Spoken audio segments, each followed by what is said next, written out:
In this video, I'll show you how to log into the AnyDesk app step by step so you can access your account quickly and get started without confusion.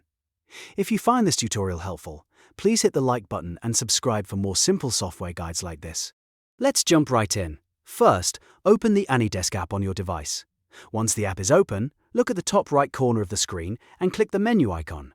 This is the icon with 4 lines and it will open the main options for the app. From the menu, click Settings. This will take you into the AnyDesk settings area, where you can manage your account and app preferences. Now on the left side, scroll down until you find My Account. Click on it to open the account login section.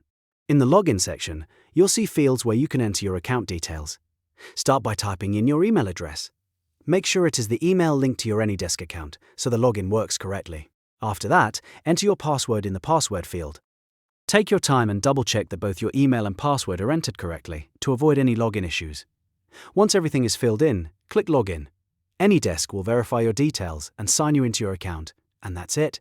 You've successfully logged into the AnyDesk app. If this video helped you, don't forget to like, subscribe, and turn on notifications for more easy app tutorials just like this one.